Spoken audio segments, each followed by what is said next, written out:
Om Jnanatimirandhasya Jnananjana Shalakaya Chakshurunmilitam Yena Tasmai Shri Gurave Namaha. One of the longest purports in Srila Prabhupada's Bhagavad-gita as it is, such an important book, the most important book for giving preliminary knowledge of Krishna, which means that it's the most important book for distribution among the masses of people. And actually, many millions of these Bhagavad-gitas have been distributed all over the world. And for knowing Krishna, the science of Krishna in great detail, then Srimad Bhagavatam is most important, and for coming to the highest level, or with the perfect understanding of Srimad Bhagavatam is in Sri Chaitanya Charitamrita. So all these books are of unlimited importance.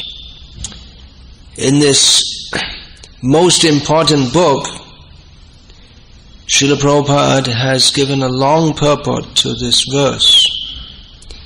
In Bhagavad-gita, Lord Krishna is addressing various misconceptions which Arjuna superficially was possessed of. The misconception of identifying himself with the body. In one place, Srila Prabhupada writes that of all the dirty things in the heart, the dirtiest is the conception of oneself with the body. And from this springs all different kinds of misconceptions. If one identifies himself with the body, then he will think that my self-interest is in terms of my body, and he will think that, well, among all the bodies, I am the most important body, and therefore cannot accept that Krishna's form is transcendental to all these bodies. They say Krishna is just someone else, which is grossly offensive. But it seems to be correct. Duryodhana seemed to be a reasonable person. Nowadays, if there was a choice between Duryodhana and Yudhishthira, the people would probably choose Duryodhana, because Yudhishthira is just a dreamy, pie-in-the-sky, philosophical type, whereas Duryodhana is down-to-earth, practical. He doesn't accept all this mumbo-jumbo that Krishna... we just see Krishna among us. He's just an ordinary person. That was Duryodhana's outlook. But in the modern age, it's around the other way. There's a completely ordinary person in our midst, and we take him as being God. Whereas when Krishna was personally present, then even though he showed in so many ways that he is Bhagavan, the Supreme Personality of Godhead, but still, persons of demoniac mentality, they could not accept that. Or they were not willing to accept that. So this is a very important point that Srila Prabhupada has elaborated on, that Krishna's form is entirely transcendental. We need some transcendental knowledge to even begin to understand what this means. In the modern age, we use words like transcendental. This word became popularized in the 1970s. When it was used, widely marketed as an adjective for the word meditation, transcendental meditation. That founder of that transcendental meditation died recently. That Yogi Mahesh, something like that. So that word became very popular, transcendental. But what does it mean? Due to Mayavad, people think that the words can have any meaning that you ascribe to them, which is exactly the enemy of true transcendental understanding. True transcendental understanding means to distinguish spirit from matter, to distinguish the supreme from the dependent. But the Mayavadi way of thinking, it attempts to merge everything into one. Everything is all one. So According to the Mayavad understanding, if I say, I am God, they are convinced that it's true, because everything is God, so I'm also God. And therefore words don't have specific meaning, therefore they say words. This is the famous line of the Mayavadis. When you point out that everything they say is nonsense, then they say, well, anyway, it's just words anyway, so it doesn't really mean anything. So everything, superficially they say everything is sacred because everything is God, but what it ends up is that nothing is sacred, because nothing is better than anything else. Nothing is worthy of worship by anything else, by anyone else. I have told this anecdote many times. This was, I don't know, so many years ago, maybe more than 25 years ago. I was walking on a street in Patna, which is the capital of Bihar state. And two students approached me and they were asking me, what is this all about? So I was speaking to them.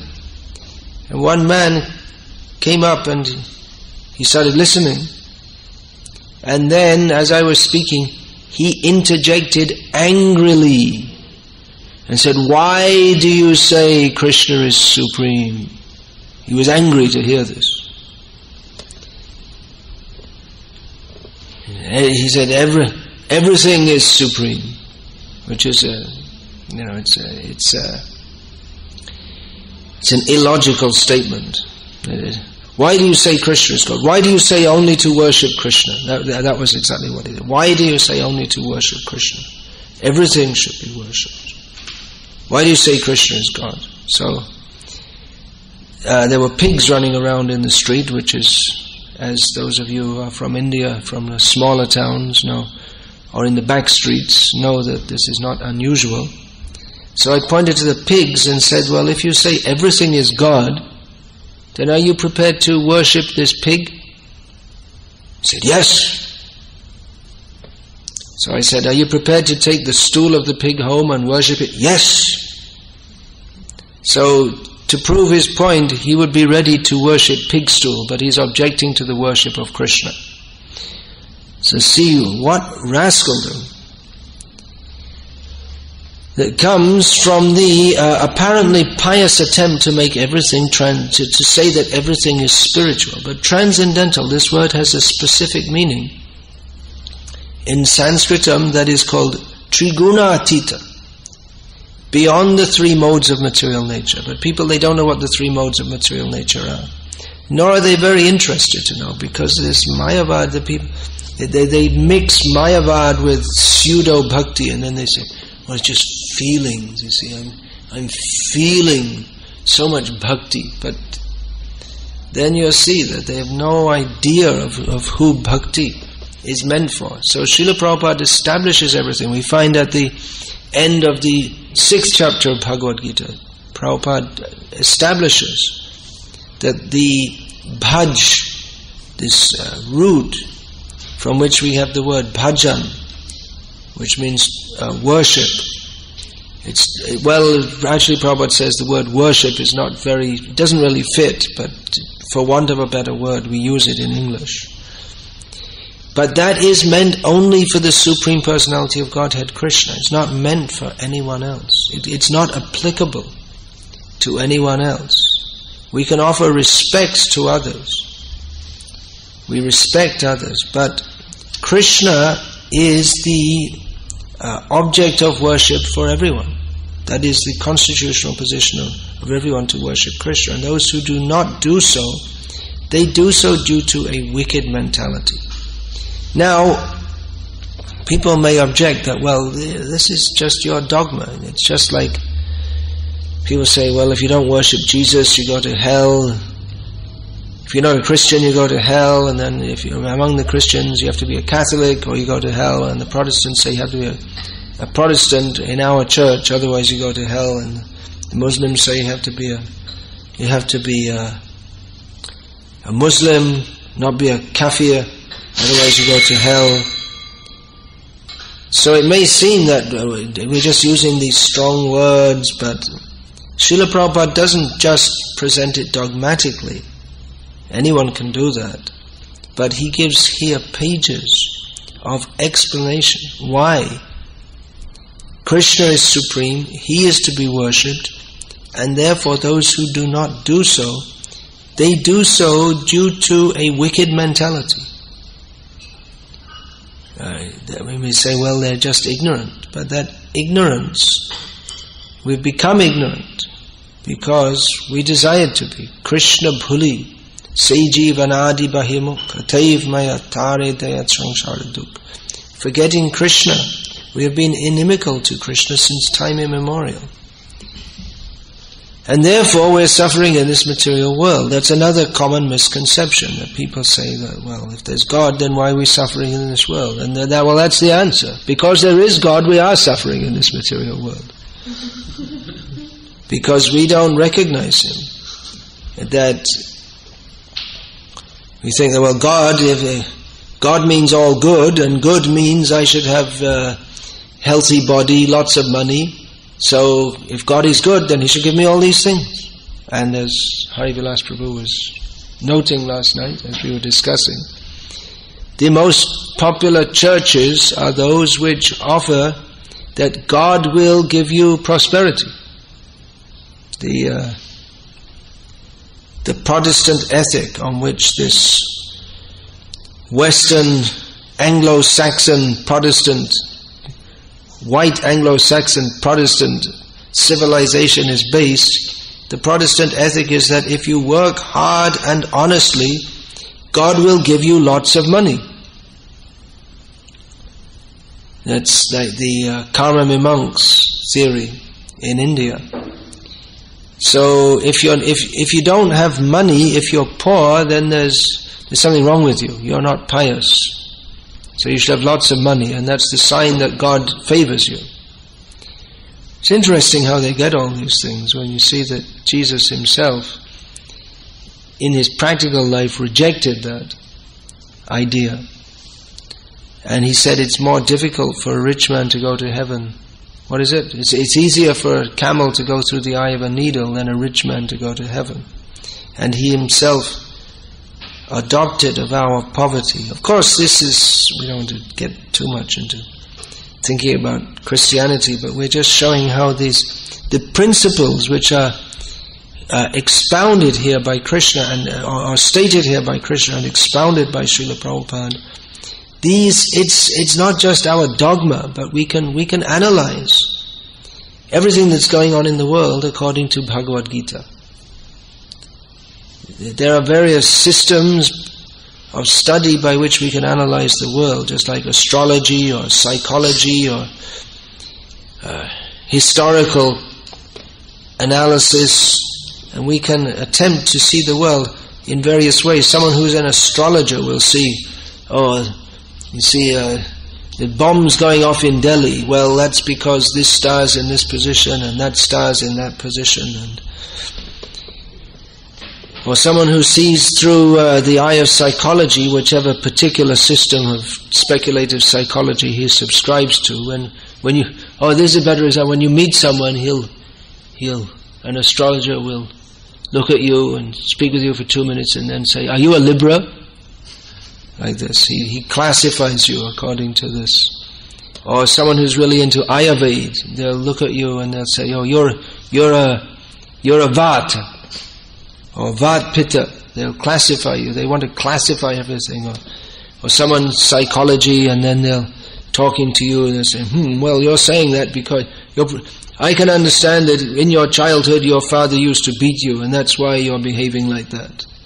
Okay, so we try to understand the world through various systems, and we classify. Everyone does this, whether they specifically subscribe to a philosophy or not. Even the people who their life consists of going to work in a factory, coming back, turning on the TV, drinking some beer and watching the football on TV, they also have some philosophy, although it's not really philosophy, but worldview. And therefore when comes on TV that the American soldiers are fighting in Iraq, they say, yeah, kill all those Muslims, and they're just very simplistic, but they have a way of classifying Muslim bad and American good, but not very advanced. But they have some way of reacting, some system of understanding everything that they perceive. So Srila Prabhupada is very kindly, Krishna has very kindly given us Srila Prabhupada, who has very kindly given us all this transcendental knowledge by which we can understand things according to Krishna's perspective. People say, why should I accept this philosophy? I have my own philosophy. Well, that's true. You can have your own philosophy, and Krishna, he's very liberal. He'll allow you. Have your own philosophy, okay, but you have to take the consequences of it also. Just like someone must say, well, my philosophy is kill the pigs, meaning the pigs means the people, all the normal people in society. So there was a person called Charles Manson. He's still alive. I think he's out of prison now, isn't it? They let him out. They put him back again. They were going to let him out, but there was public protest. They never. So his philosophy was kill the pigs, and he meant, just like anyone who didn't agree with him, which meant practically all the population of America minus about 15 people. So he did that, and he had his philosophy, and he's in prison all his life, and actually should have been executed, actually. I mean, according to Vedic understanding, such a person should have been given capital punishment. So you can think, everyone can think what they like, but at the same time you can't avoid the consequence. Someone will say, well, I don't believe in this Bhagavad-gita, I reject Krishna. So, well, Prabhupada said it's our job just to attempt to give this philosophy to others. It's up to them whether they take it or not. So they say, all right, but you have to suffer the consequences, birth, death, old age and disease, and particularly if one is envious of Krishna, one has to suffer very severely. People say, well, I don't believe that, but you don't believe it, but, well, we'll see. You'll see, you'll find out. So, just like the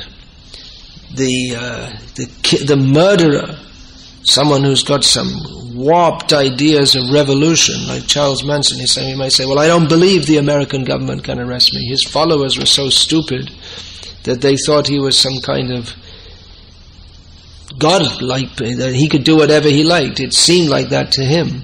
But eventually he was arrested and stuck in prison. So he can still go on with his delusions being in prison, that actually it's just my leela or something. I don't know what they think, but what these people think. But the fact is that he can say, I'm not in prison, or I'm doing whatever I like, or I'm God, but the fact is he has to act according to the prison laws. He's forced. If one doesn't follow the laws of the country, a certain amount of freedom is given. So if one doesn't follow them, then he's forced to follow them with a considerably curtailed amount of freedom. In other words, in the prison. Still in the prison there's some freedom. I mean, you can, within your prison cell, you can stand on your head or stand on your legs. You have the choice to do some things, but you're not allowed out of the cell except at certain times when you're told, now you must go out of the cell. It's exercise time. So there's much more stricture, much more control. So we are presenting this, Srila Prabhupada has presented this knowledge by which we can understand the position according to this is what Krishna says. And when Krishna says, that's actually the fact. When we say something, it doesn't mean anything, because we don't have transcendental knowledge. So many times people ask us, what do you believe? But it's a wrong question. The question at the very beginning, it presupposes that anyone can believe what they like, and any opinion is as good as any other, or anyway, I have my opinion, and if your opinion is somewhat similar to mine, I can accept it. it just gets the whole understanding, the whole conversation is wrong from the very beginning. So if people ask me that, even before I don't answer. I tell them it doesn't matter what I believe, because I'm a tiny living being and so are you. So Prabhupada said that. It's not a question of belief, it's a science. We should understand the fact. If someone says to us, do you believe 1 + 1 = 2? And we think about it and say that, yeah, I think I can believe that, but you never know, it might equal 3. So you can think like that. You can think like that if you like, but don't. If such a person, he shouldn't be allowed to build bridges. You make the calculations how much this column can, how much weight it can hold based on wrong arithmetic, and it won't hold. The bridge will collapse. So practically we can say, well, that's one reason people have faith in science, because it has practical application. So when the scientists say that now we are offering you a machine, the horseless carriage. You don't have to have a horse. All you have to do is put some petrol or oil-derived fuel within this horseless carriage, and it will go from here to there. So people have faith in them because they can demonstrate that their theories work. But the problem is when they try to, it's true that they can do things which previously were not possible. Just like I'm speaking into this microphone, and that's being amplified throughout this room, and more recent technological advances have allowed that this lecture which is going on now is being broadcast to about 5 or 6 people in different parts of the world. That was a great advance in technology. I remember they got it ready, sorry for the mundaneness, just in time for the 1970 World Cup soccer that we were able to see for the first time. Of course, in America people don't care about soccer, but from where I come from, it's the state religion, undeclared state religion. So we were able to watch England getting defeated in the soccer game live. We didn't have to wait for it to be. Previously they'd have to film it and then they'd play it back. But they did it live. But now, not only great football stars, but even a person as insignificant as myself, or anyone as insignificant as myself, can be filmed, and it can be live broadcast all over the world. So this is the advance of technology, so people tend to have faith what scientists say, but we have to exercise some caution here, because when they say that all right, we can broadcast this little speech all over the world, okay, very good, but when they say there's no God, I mean, on what basis do they say that? On what scientific evidence? And actually there can be no scientific evidence, because actually all the scientific evidence points to the existence of God. Or when they say that the whole world has come into being out of nothing, that's the Christian idea, isn't it? Creation ex nihilo. But practically the modern science says that out of the void came something, and the something banged. There was a big bang, and then there was everything else. Or out of matter came life. So they should be able to. That's the point. They should be able to demonstrate it. That was Prabhupada's challenge. That you say life comes from matter, and you've been saying that now for about 150 years. And you always say, well, in future we're going to demonstrate it. But Prabhupada would say that the chicken is a better scientist than you, because every day the chicken lays an egg, which if they keep a rooster, then the chicken's egg is likely to be fertilized. In other words, chicken say chicken. From one chicken comes another chicken. Whereas from your head comes all this talk, but not even as Prabhupada would say, you make one blade of grass, make one mosquito. You can't do that. You're only talking, only bluffing. So Srila Prabhupada, he gave us this clear knowledge. Yadadidvaj, what is that? Yadadidvaj yato jnanam. Like the sun rises, we can see everything, but people who are committed to foolishness, Matyena Krishna Paratasvato va, mito bipadyeta grihavratanam, adanta gobhir vishatang tamisram punaf punas charvita charvananam. Persons who are committed to foolishness, persons who are committed not to accept Krishna, they won't find Krishna, even though they dedicate their whole life to looking for the truth, but they never find Krishna because they don't really want the truth. They have an a priori understanding or misconception that everything is matter. They won't admit of a spiritual dimension, or even if they talk about this, the certain physicists and mathematicians, they have this kind of strange love affair with Voidistic ideas, Buddhism, because it fits with their perverted understanding of reality.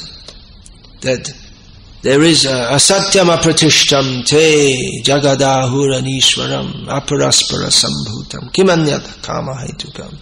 That there is no ultimate controller. There is no controller of the universe. There is no absolute principle. Everything is simply relative to everything else, which means that ultimately there is nothing of any substance, which means that nothing is real. And they love this philosophy. Nothing is real, because then there's no responsibility, there's no one to answer to, and there's no sin, and therefore they get on with the business of simply enjoying their senses. But they have to suffer. This is the point. We may deny there is God, but we are forced to suffer. So the very fact that we are forced to means that there's a higher agent than us. So this point is, that's all I've been talking on while I've been here in Seattle. Actually, I got off on. Well, I often speak on this because it's such a massive fraud that's going on. The whole material world denying Krishna, forgetting Krishna, and especially all these bogus avatars. It's where's their leela? Krishna has so many wonderful leelas. Why are people worshipping Krishna after so many thousands of years? Well, he demonstrated that he is Bhagavan. Ananda chinmaya rasa mataya manasu yah praninam pratipalan smaratam upetya leelayatena bhuvanani jayatya jasram govindavadi purusham tamaham bhajami. By his leela, he conquers over the whole world, his blissful pastimes. What are the pastimes of these bogus persons? There's nothing to show. There's simply they have some followers here and there who advertise them as being very great, and by the blessings of God as a homage to their own foolishness, some of them have become very expert at talking in such a way that other foolish people become even more foolish, and the ability to speak in a way that is more foolish than the fools. The fools take, he's very great, he must be God, he's speaking. Well, they take it to be intelligent.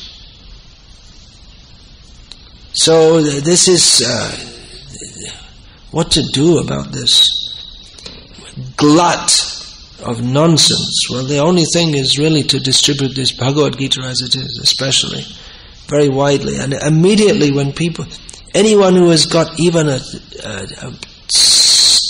tiny modicum of sanity or sincerity.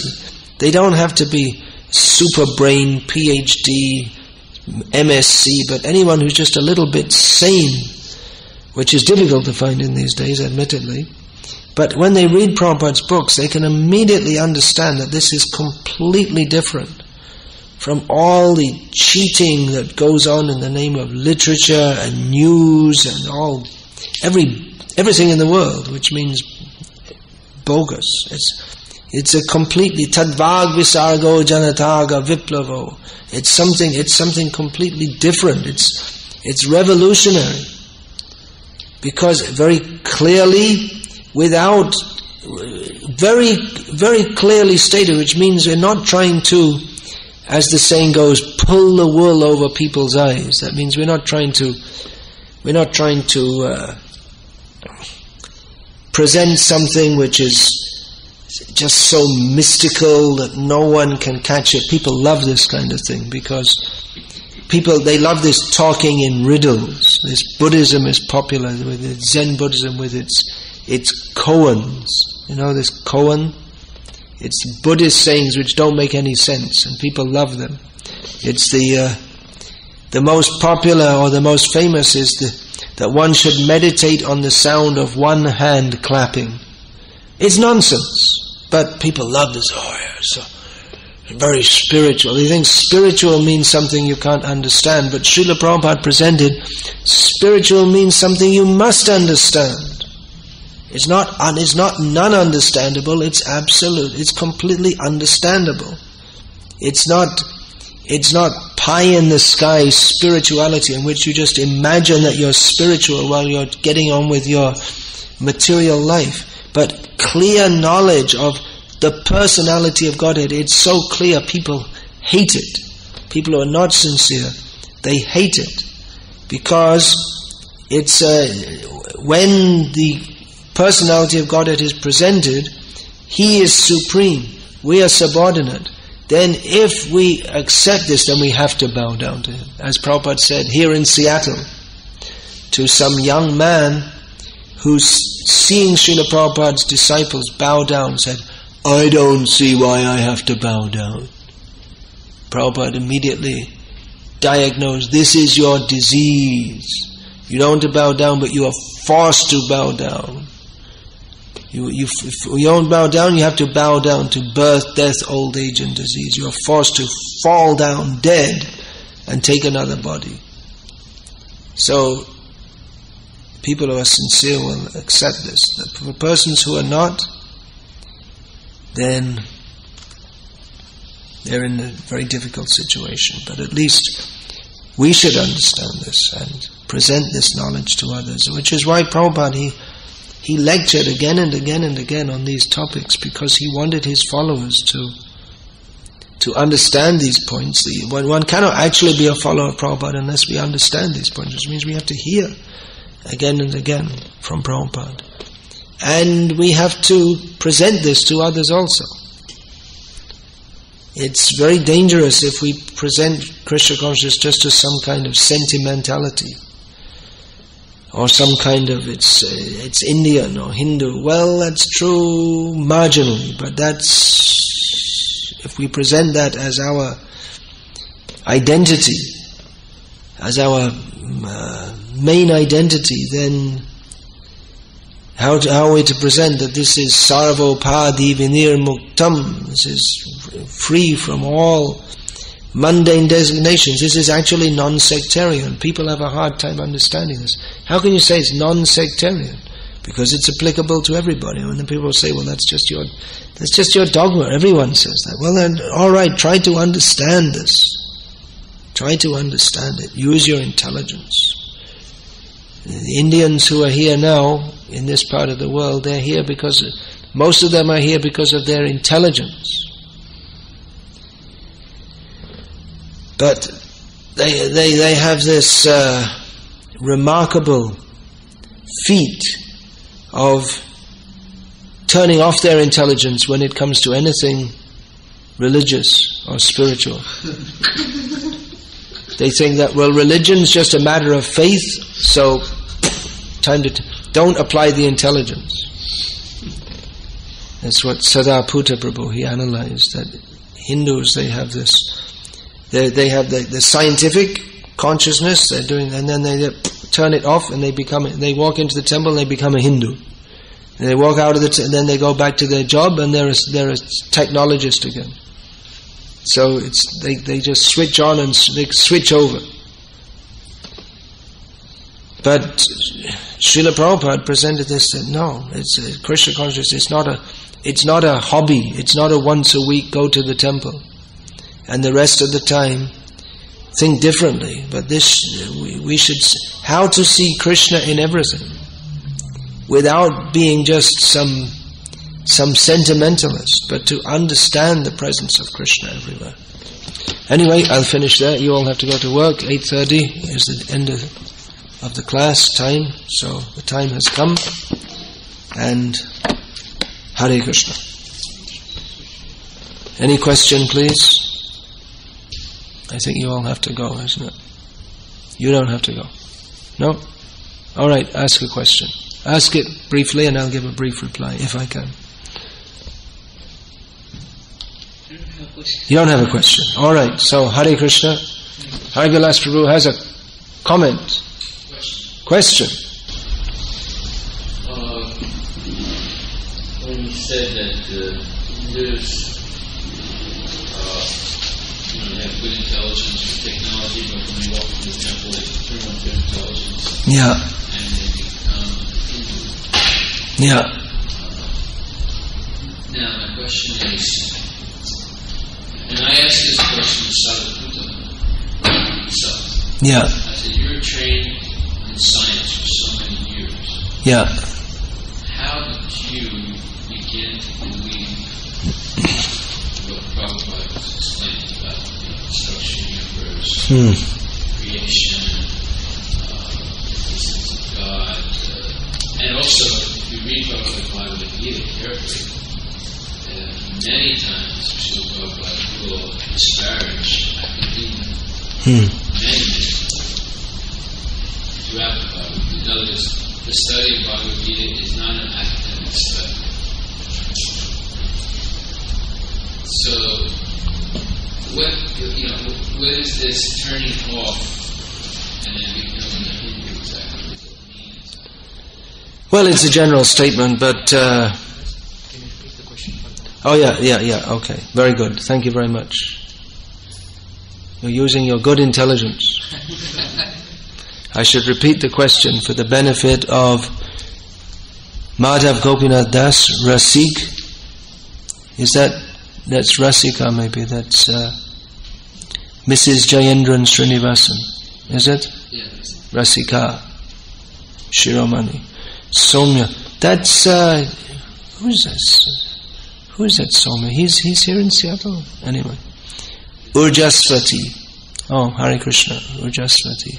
And Vidur. Okay, so and for the benefit of all of you sitting at the back of the room who also may not have heard this. That's the statement I made, I cited authority. It's not just my opinion. But the authority is being called into question. Anyway, Sadaputa Prabhu was saying about the two divisions of the brain. He actually explained it graphically to me like this: the Hindu side and the scientific side. And you turn on one side and turn off the other. So then you were saying that you had asked Sadaputa Prabhu himself, how could you take this up when you're trained in science and Prabhupada disparages academia and all these things?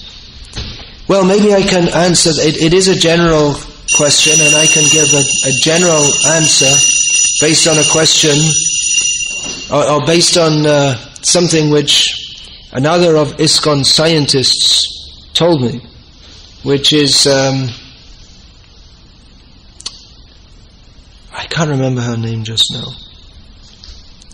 Guru Charan, what's her name? Charan Renu Dasi. She's got a PhD in atomic physics, or something like that. Astrophysics. So, and I was discussing with her And she told me that she was first come to the temple, and she just come a few times or something, and then Devamrita Swami was coming in Manchester, in England. And because they know Devamrita Swami speaks very straightforwardly. So they cautioned him, please be a little careful, because we have this young lady who's coming, who's an astrophysicist. So, please don't be too heavy about scientists and all this kind of thing. So Devamrita Swami came, and he didn't follow the guidelines of the temple authorities. And he disparaged scientists, and he said, one of the things he said is that these astrophysicists, they don't know anything. And she told me at this point, I was convinced. He said, she was saying, how does he know that we don't know anything? This, in the Clarion Call magazine that Tripurari Maharaj used to produce, I remember seeing a statement, this was maybe 15 years ago, in which it stated that astrophysicists, there are about 2,000 theories among astrophysicists about the origin of the universe. So when I read that, I thought, well, how many astrophysicists are there in the world anyway? There's probably not many more than 2,000 anyway. So they've all got different theories. I said this to Chandra, and he said, yeah, well, some of them have more than one theory also. So it's like the emperor's new clothes, Someone points at, if they're actually honest, they may understand that these people, what we're learning, it's not really the ultimate. If people are sincere, even after getting programmed in science, if they're more intelligent, then they'll understand this is not all in all. And who was that who said that? Prabhupada said that the very big scientists, the ones who are really very intelligent, they can understand that there's God, and that beyond this, beyond what we're doing, we don't understand everything, but it's the little people who are like, they're not really scientists, they're dogmatists. And they just say, science, science, science, science. And they have great faith in science, but they don't really have a very broad vista of understanding. So I would say it's sincerity to know the truth, which science is supposed to be, isn't it? It's supposed to be a means of understanding everything. But if someone is more sincere, he'll understand that. He'll understand that there's more to what we can see, and what's called the very first principle of empiricism is actually totally irrational, or the scientific basis of understanding. The scientific basis of understanding is that we only believe what we can observe and what we can extrapolate in our speculation from what we observe. But that is in its, from the very beginning, that's extremely limiting. Why should we presume that all of reality is within the scope of our observation? And what's the word? Intellectualization. What's the word? I can't remember. So, the very beginning, the first premise of material science is, it's not very intelligent actually, to think that rationation, that's the term. Everything is within what we can work out. To think that everything is understandable and that we won't accept anything unless it's graspable by the aroha pantha, whatever we can see and speculate on. So the very first principle is not very intelligent, because why should we presume that all of reality is within the scope of our sensory perception and our ability to hypothesize about it? It's an extremely arrogant and stupid premise. Okay, you're convinced now? All right, surrender to Krishna. I have a comment to make on that. You have a comment. All right, Mr. Scientist. Yes, I'm putting my scientist hat right now. Okay. So most of science is nothing but a priori theorization, building a mathematical model, and studying the results. Yeah, all right. Most of science is a priori theorization, building a mathematical model, and what was the last thing?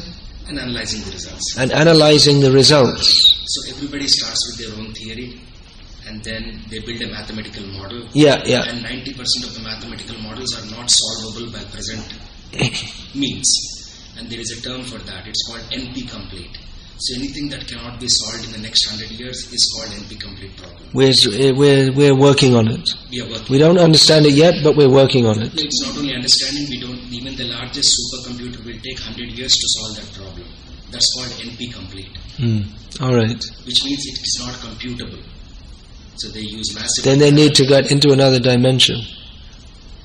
So basically most of the problems are not solvable.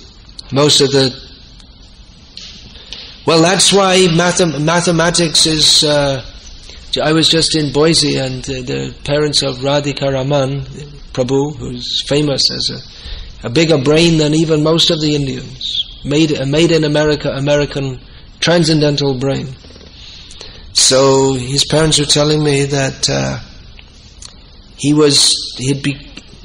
come to the attention of the people of Boise as being a whiz kid, and he was in philosophy, and then the head of the mathematics department in the local university came and approached Radhika Raman and said, why don't you do mathematics? Because math and science, math and philosophy, they go very well together. So he did. He had no background except just basic mathematics, but he just got right into that and did math. He majored in math also. And I was asking him, how do they get these children so well educated? He said, we just teach them Prabhupada's books, that's all. And then after that they can pick up anything. So that's the proof. He didn't have any background, just very basic, and then he went right through in a short time to university level. Pure mathematics. I presume it's pure mathematics because that's what goes with philosophy. What they call pure mathematics. It's a different